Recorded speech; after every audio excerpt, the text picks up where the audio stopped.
All right, how's it going, class? My name is Zach Wasserman. I'm Catherine. I'm Brandon. And I'm also Catherine. So the movie that we decided to redeem for this film project number one is called One Missed Call, and it was directed by Eric Valette. So just some background summary about this film. This film is a remake of the Japanese film Chikushin Ari, and it was released back in 2008. This film falls under the genre of suspense and horror. So the main plot of the film revolves around a group of friends who begin to receive mysterious voicemails from their future selves, which includes the date, time, and minor details about how they will die. Two of the main characters, Beth Raymond and Detective Jack Andrews, spend the majority of the film trying to discover the cause of these unwanted voicemails and the unruly death of their friends.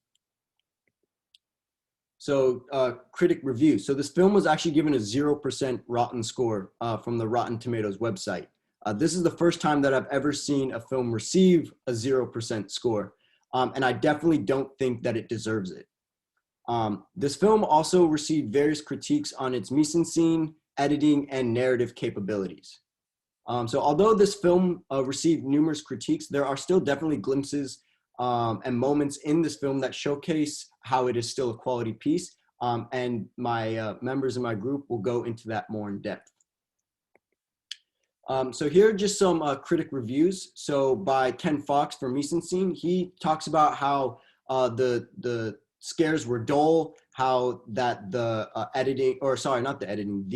lead performances were unconvincing. So these all play a part in Mise-en-Scene. For editing, Snoop Style talks about how the CGI was weak and how it wasn't effective. For narrative, Tom Meek explains how there were a few moments of that were good, but for the most part, the film just kind of rolled on without too many interest or interesting parts. Steve Biodrowski talks about how even though the movie was kind of translated from the Japanese film that was first created, the signal was lost, and he was talking about how the scares never ended up being scary. Okay, so mise-en-scene. What is mise-en-scene? So according to our textbook by Ed Sikov from 2020, it consists of all the elements placed in front of the camera to be photographed. It also is used to describe the staging of an action. So for this film, Mr. Havis says the acting is lifeless, and Eugene Novikov says it's basically shoddy production. But after watching the film, there are clear instances where this is not the case. Next. All right, so in this scene, for instance, we appreciate the level of detail of the costume and makeup for the dead body. So as a result, when the body starts moving, you can sense the fear. And you can also see the dust in the air, the hair is messy, and her clothing is dirty. The level of detail is really good in this scene. Next. So in another scene, we have them running into an operating room, and we appreciate the detail of the set of the operating room. There's an entire operating room set up. There's like heart rate monitors, huge lights, scalpel blades, and tools ready to be used. So clearly this adds to the terror. Next.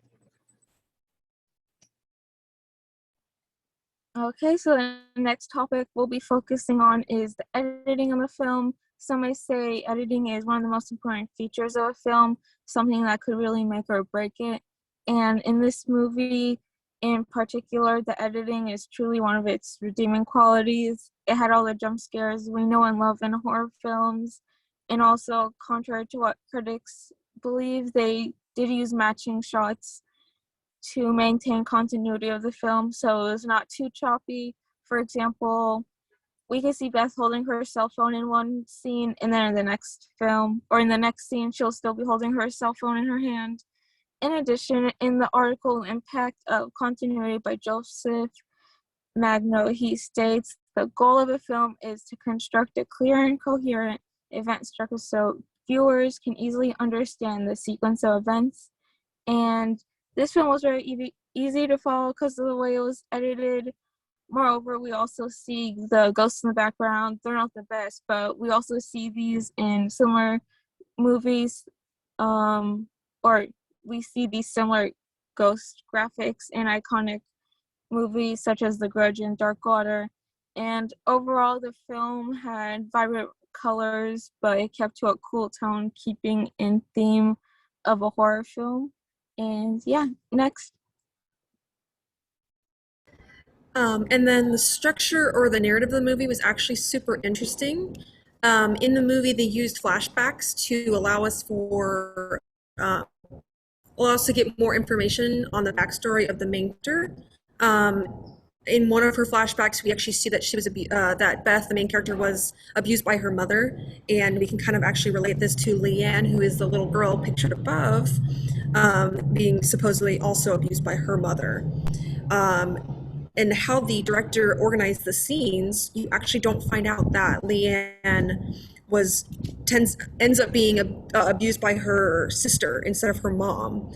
So, and I actually, that was a surprise to me, was not knowing that it was actually her sister. For most of the movie, I thought it was her mother. So that was really cool how the director managed to hide that from us.